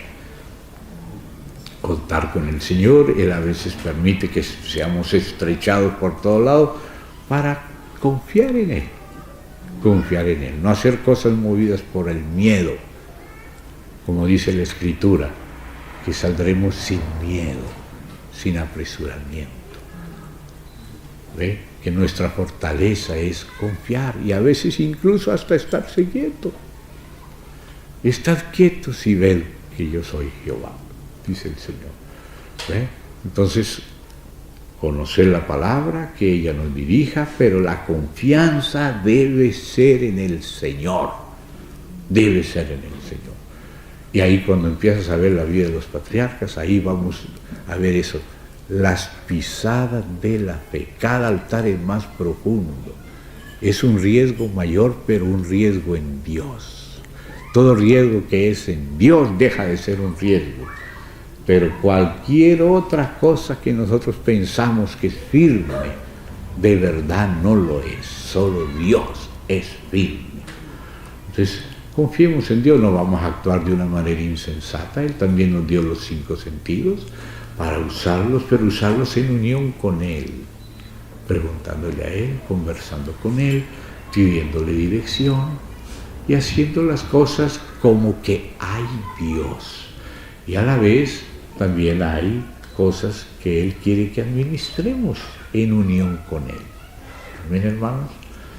Entonces, todo esto es para llevarnos a esa ciudad. Y por ahí usted va viendo las partes que le acontecen después a Isaac y las partes que le acontecen a Jacob.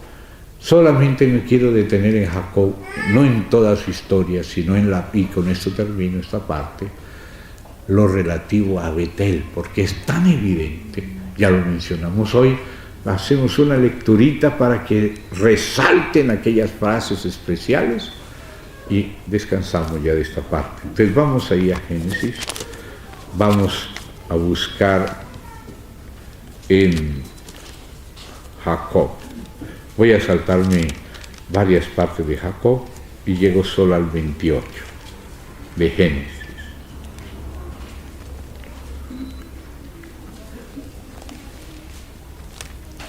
Salió pues Jacob, verso 10 del 28 de Génesis, de Beerseba y fue a Harán. Y llegó a un cierto lugar. Así también nosotros llegamos a un cierto lugar. Aquí es una cosa interesante. Jacob había estado huyendo porque él había hecho sus negocios y claro, se quedó con la bendición que Esaú le vendió, pero ahora Esaú ya como que la quería, ya la había vendido. Entonces le tocó a él irse por allá lejos. Y llegó a un cierto lugar y durmió allí porque ya el sol se había puesto. Entonces para no andar a oscuras. Y tomó de las piedras de aquel paraje y puso a su cabecera. Y se acostó en aquel lugar, o sea, tomó una piedra como almohada. Esa es la piedra de cabecera, donde recostar la cabeza. Y soñó. Ahí viene Dios e interviene, hermano. Eso es lo precioso cuando Dios interviene en nuestra vida. Por eso hay que estar muy atento. Así como a Dios le importan nuestros altares y oraciones. No tanto que desayunamos para eso, pues una u otra cosa está bien. Pero los altares para Él son importantes, así también para nosotros las palabras de Él, las instrucciones de Él, como este sueño. Y he aquí una escalera que estaba apoyada en la tierra y su extremo tocaba en el cielo. Todavía no, leyendo hasta acá no sabemos, pero ya sabemos que cuando pasemos unos versos estamos en Betel. Entonces, como ya no estamos leyendo por primera vez, Betel quiere decir casa de Dios. Ya habíamos visto el motivo de la edificación en el caso de Eva, ¿no? Que Dios le tomó una costilla a Adán y le edificó una mujer. Y ahora vuelve Dios y reitera este principio. Dios no le puso Betel, pero se lo reveló y Jacob fue el que supo cómo llamarlo y le puso el nombre que era. Lo que menos iba a imaginar Jacob, ¿no? Ellos andaban aprendiendo de Dios, aprendiendo de aquella ciudad a la que Dios los conducía, esa herencia plena. Y aquí comienza a desarrollarse la tipología un poco más, pasando de Eva a Betel. Una escalera que estaba apoyada en tierra. O sea, Dios no quiere quedarse solo en el cielo, Él quiere bajar a la tierra. Cuando era el tiempo del tabernáculo, bajó hasta el monte Sinaí y le dijo, háganme allá un santuario allá abajo, porque yo quiero morar en medio de ustedes, rodeado de hijos y de hijas allá abajo en la tierra. Hizo bajar del monte, pero pidió que le hiciéramos un santuario. Pero a la vez, Él es el que dijo que iba a hacer eso. Pero a la vez nos pide que nosotros hagamos lo que Él va a hacer. O sea, ese es el principio de colaboración. Dice así, el Padre ama al Hijo y le muestra lo que Él hace para que el Hijo lo haga igualmente. ¿Recuerdan ese versículo? O sea, Dios lo hace desde el mundo invisible, pero Él quiere tener un lugar donde apoyar la escalera en la tierra. ¿Y qué fue lo que le dijo el Señor a Natanael? Natanael, de aquí en adelante vas a ver el cielo abierto y ángeles que suben y descienden sobre el Hijo del Hombre. Esa es la piedra de cabecera, la primera piedra de Betel. ¿Ve? Dios quiere tener un contacto en la tierra, como le dijo, mire, le dijo David, Sadok, ¿quién va a quedar conmigo acá sino tú? Queda tú acá. Yo me voy, pero cualquier cosa que pase acá, tú me la avisas y estamos en contacto. ¿Se da cuenta? Entonces, aquí está el reino del enemigo. Aquí esos imperios son las cabezas del dragón y sus cuernos. Pero él quiere tener su Sadok aquí en la tierra, los hijos de Sadok. Dios quiere tener aquí donde Él poner el pie, porque Él viene a recuperar la tierra, sojuzgar la tierra, porque la tierra será llena del conocimiento de la gloria de Dios. Entonces necesita gente en la tierra que esté en contacto con Él y que esté con la causa de Él y que sea el vehículo o la carrilera o la pista donde Él pueda aterrizar. ¿Ve? Entonces ahora Dios está siguiendo a Jacob y Jacob se está yendo, pero Dios lo va a volver a traer a este lugar de contacto, porque él está muy preocupado con sus cosas personales, haciendo sus negocios, y Dios tiene que ir tratando con él, y cuando ya todo se le volvió cara larga, por todas partes cara larga, ya no queda otra salida sino mirar para arriba, y ahí Dios le dice, vuelve al lugar de donde viniste, vuelve a Betel y quédate en Betel. Pero esta fue la primera vez que el cielo se comunicó, cuando él estaba en el punto de Betel, que se llamaba primero Luz y después Betel. Entonces dice acá, y aquí ángeles de Dios que subían y descendían por ella. ¿Cómo nos recuerda esto? Lo que le dijo Jesús a Natanael. Ahí está el punto de contacto, ahí está mostrando que aquí es una tipología, pero que allá el edificio cuya piedra de cabecera es el Señor Jesús y que Él edifica, que es la iglesia, esa es la verdadera Betel. ¿Ve? Por eso habla con ese lenguaje análogo, semejante. Entonces dice,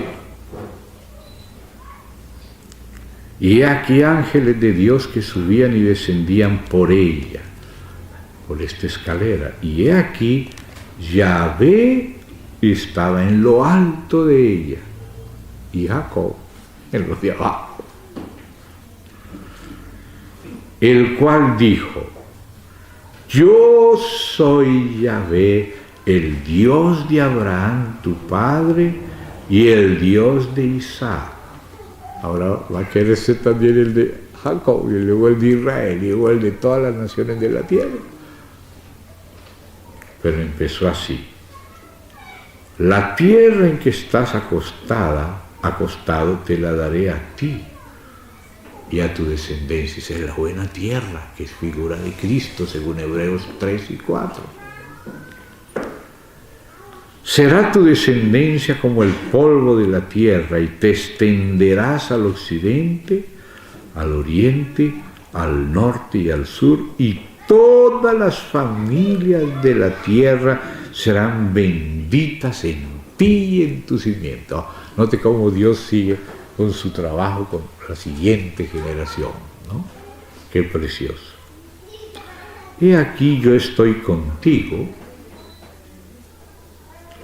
y te guardaré por donde quiera que fueres. Qué precioso.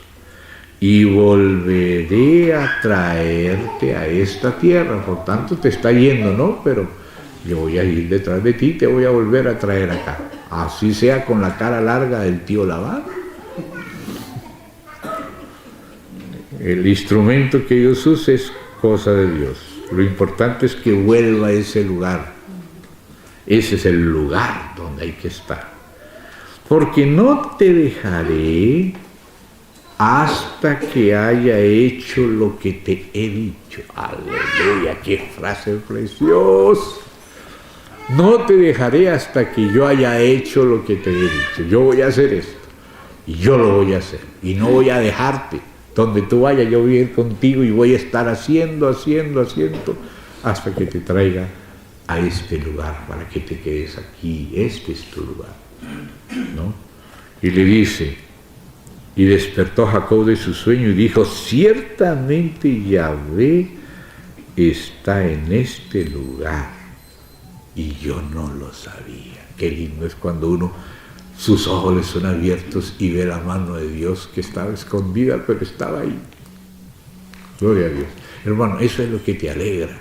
A veces parece que todo está oscuro, pero una pequeña señal de Dios que te hace saber que Él está ahí, tú tomas fuerza y dices, aquí está el Señor con esto, adelante. Y así tenemos que aprender con un pequeño movimiento que Dios nos haga entender que está ahí, seguir por la fe. Ya lo vimos. Esa señalcita fue suficiente, debe ser suficiente. ¿Amén? Y entonces dice, y tuvo miedo y dijo, cuán terrible es este lugar. O sea, la solemnidad de Dios. Una vez nos aconteció algo en casa de la presencia del Señor y mi hijo Esteban era pequeño y al otro día él me dijo, papá, ¿a uno le da miedo Dios? Porque había sentido tal solemnidad en una visitación que tuvimos del Señor rodeándonos con su arco a toda la familia, que él era niño, se quedó aterrado de la solemnidad de la presencia de Dios. Papi, ¿uno le da miedo a Dios? Porque había experimentado la presencia del Señor en casa. Bendito el Señor.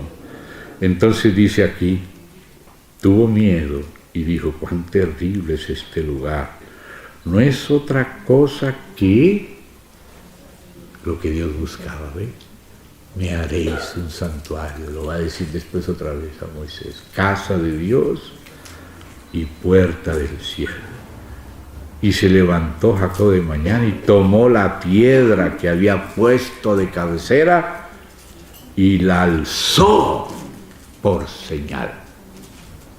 Ya no es cualquier piedra común. Y derramó aceite encima de ella. Y llamó el nombre de aquel lugar Betel, casa de Dios, aunque Luz, o sea, almendro, era el nombre de la ciudad primero.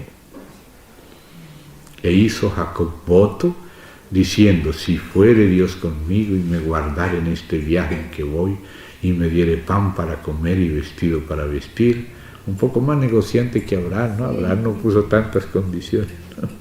Y si volviere en paz a casa de mi padre, Yahvé será mi Dios, y esta piedra que he puesto por señal será casa de Dios, y de todo lo que me dieres, el diezmo apartaré para ti.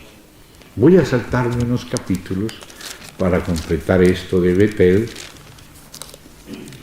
Entonces ustedes ven lo que dice allí en el 31, Jacob huye de Labán.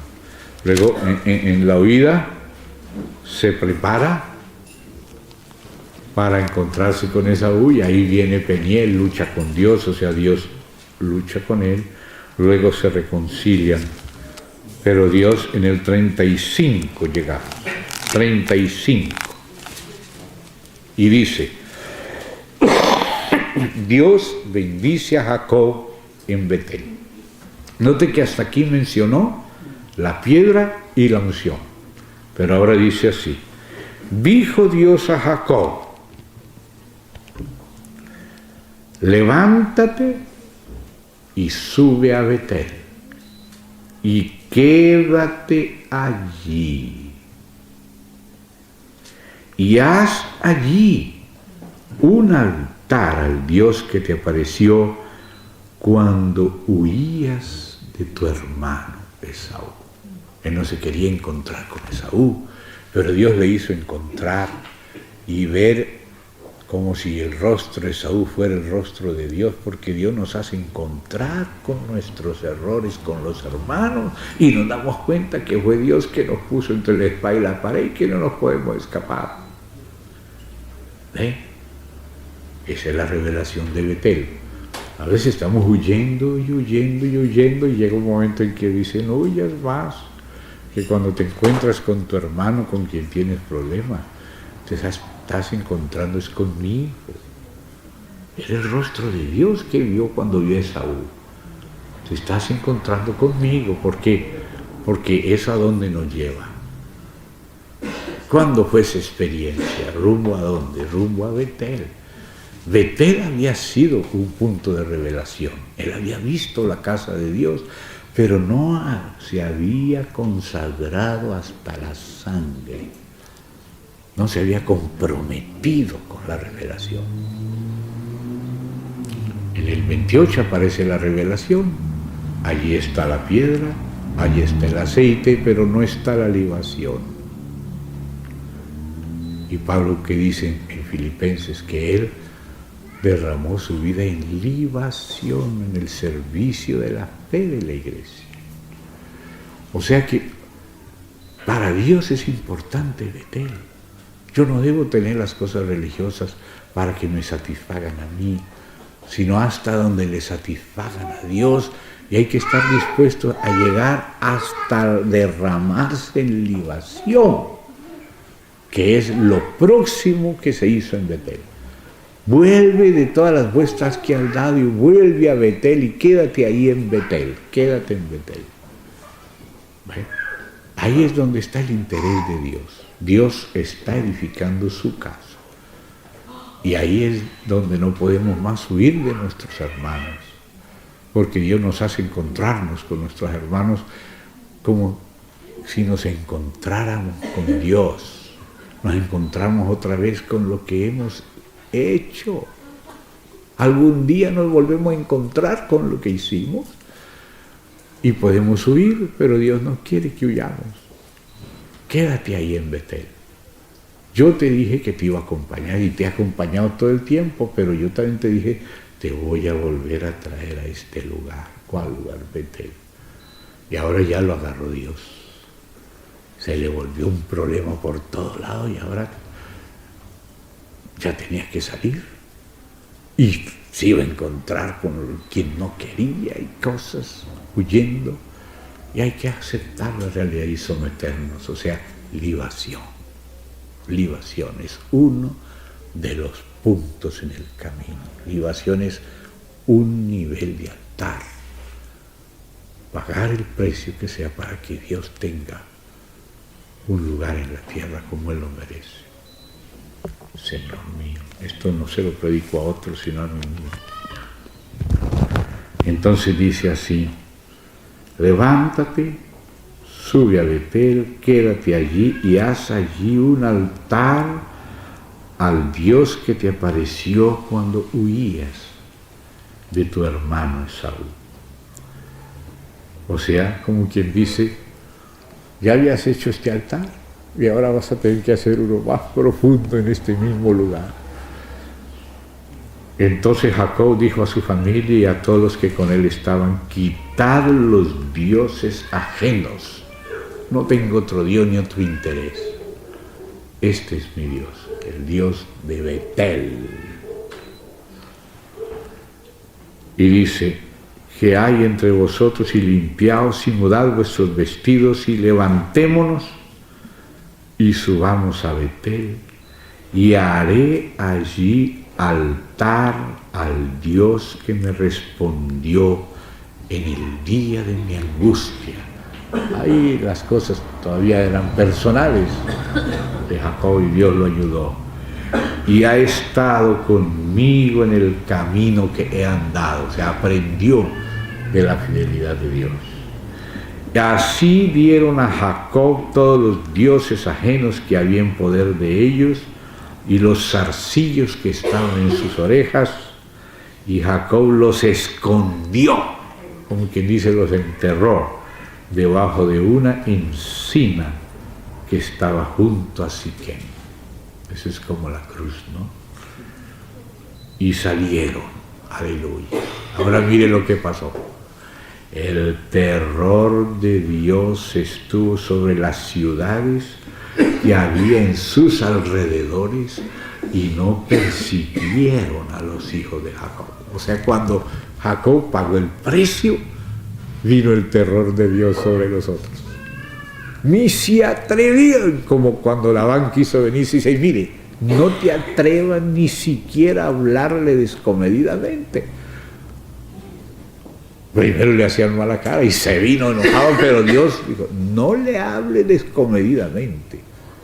Hermano, cuando el celo de Dios es tan delicado por las personas, yo voy a contar aquí una experiencia negativa que yo tuve, para que sirva como ilustración, así a mí me dé vergüenza.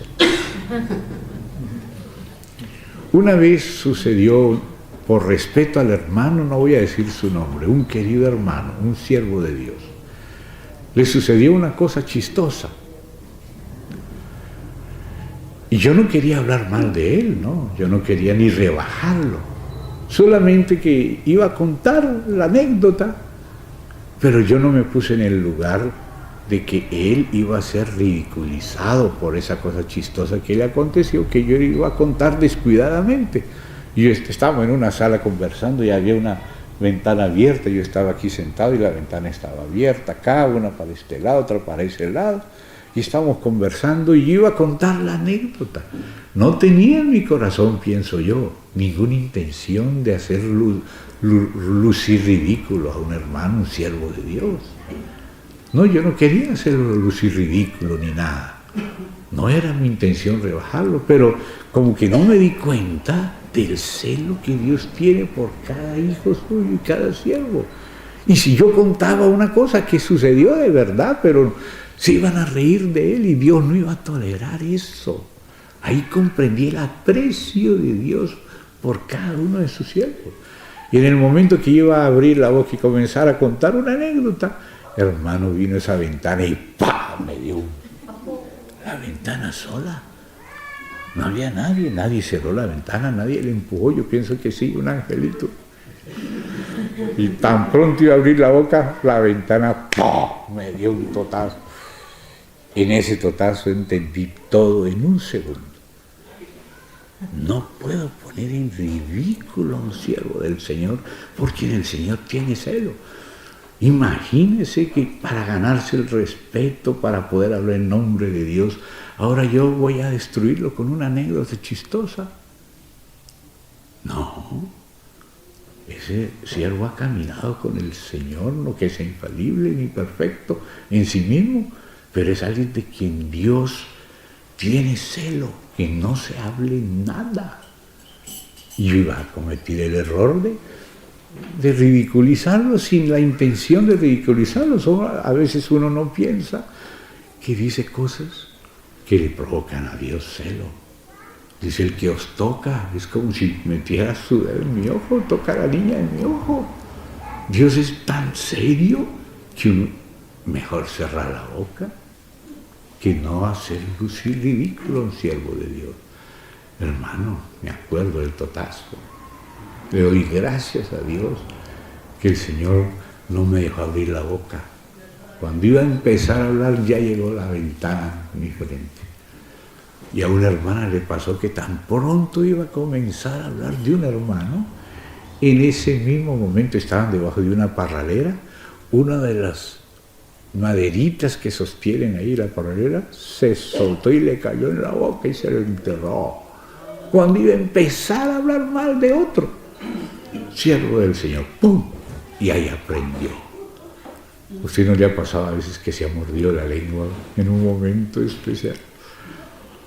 Que el Señor nos avise, amén, que mejor es guardar la solemnidad con el Señor, amén, no imponer nada nuestro, agradecerle a Dios que me mantuvo con la boca cerrada para que no fuera ridiculizado por una cosa boba.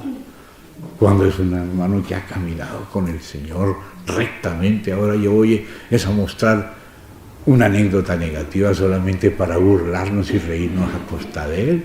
¿Se da cuenta, hermano, cómo Dios es serio? Y le dijo, Labán, cuídate, no le hables descomedidamente. Ahí te das cuenta que Dios es serio. Hasta los amigos de Job estaban criticando a Job y pensaban que defendían a Dios y que el culpable, y le dice Dios a los amigos, pídanle a Job que ore por ustedes para que yo no tenga que tratarles descomedidamente. O sea que Dios los iba a tratar duro porque ellos habían tratado duro a Job. Y si ellos no le pedían a Job que orara por ellos, Dios iba a tener que corregir a los que querían defender a Dios de Job. Y dice, ninguno de vosotros habló de mí lo correcto como mi siervo Job. El que habló lo correcto fue Job. ¿Pero qué fue lo correcto? Señor, yo no sabía lo que hablaba. Hablaba lo que no entendía, me aborrezco, me arrepiento en polvo y ceniza. Eso es lo correcto. Eso es lo que todos tenemos que hablar siempre. No sé nada de nada, Señor, enséñame tú. Cierro mi boca, no quiero hablar nada, quiero permanecer en el polvo. Eso es lo que Dios consideró correcto. Y entonces terminamos aquí este pedacito, hermano. ¿Ve? Entonces dice, el terror de Dios estuvo sobre las ciudades que había en sus alrededores y no persiguieron a los hijos de Jacob. Y llegó Jacob a Luz, que está en tierra de Canaán, esta es Betel, él y todo el pueblo que con él estaba. Ahora ya tenía pueblo. Y edificó allí un altar y llamó el lugar el Betel. Hasta aquí había llamado Betel, pero ahora le llamó el Dios de Betel. Ahora avanzó de solamente ver la casa de Dios a ver a Dios en la casa, porque ese es el problema. A veces vemos el asunto de la iglesia y los problemas de la iglesia, pero no vemos al Dios que mora en la iglesia. El Betel. Pasar solo de Betel a el Betel. No solamente ver la iglesia, sino ver a Dios en la iglesia. Entonces, porque allí, en el Betel, le había aparecido Dios cuando huía de su hermano. Entonces murió Débora, ama de Rebeca, fue sepultada al pie de Betel, debajo de una encina, la cual fue llamada Alon Bakut, la encina del llanto. Apareció otra vez Dios a Jacob cuando había vuelto de Padán Aram y le bendijo. Y le dijo Dios, tu nombre es Jacob, no se llamará más tu nombre Jacob, sino Israel será tu nombre. Y llamó su nombre Israel. O sea, había madurado. Por eso necesitaba otro nombre más acorde con su nueva realidad espiritual. También le dijo Dios, yo soy el Dios omnipotente, crece y multiplícate. Una nación y conjunto de naciones procederán de ti y reyes saldrán de tus lomos. La tierra que he dado a Abraham y a Isaac, la daré a ti y a tu descendencia, después de ti daré la tierra. Y se fue de él Dios del lugar en donde había hablado con él, y Jacob eligió una señal en el lugar donde había hablado con él, una señal de piedra, y derramó sobre ella libación. ¿Ve? Ahora ya hay libación. La primera vez en el 28 no hubo, aquí hubo algo más. Ese es el avance. Libación es consagración hasta la última gota de su sangre. Derramar toda la sangre. Poner la vida por Dios, el Dios de Betel. Entonces dice así: derramó sobre ella libación y echó sobre ella aceite, y llamó Jacob el nombre de aquel lugar donde Dios había hablado con él, el lugar Betel. Pero Dios, el Betel, el Dios de Betel. Amén, el Dios que mora en la iglesia. Amén, hermanos. Vamos a parar aquí. Dios quiera que estas cosas nos hayan animado, nos hayan atraído, y vamos pasando ese motivo de la edificación desde Eva hasta Betel. Oremos. Padre, te agradecemos que nos recuerdas estas cosas preciosas, antiguas, pero que tienen que ver íntegramente con nosotros. Ayúdanos, Señor, a caminar por estas pisadas de la fe que tus siervos, nuestros padres en la fe, caminaron. Queremos que tú te alegres y que lo que tú estás haciendo en la tierra acontezca, Señor. Lo que tú prometiste tenga concreción y nosotros seamos cooperadores con lo tuyo. En el nombre del Señor Jesús. Amén. Lo tuyo y contigo. Amén. Amén, hermanos. Muchas gracias.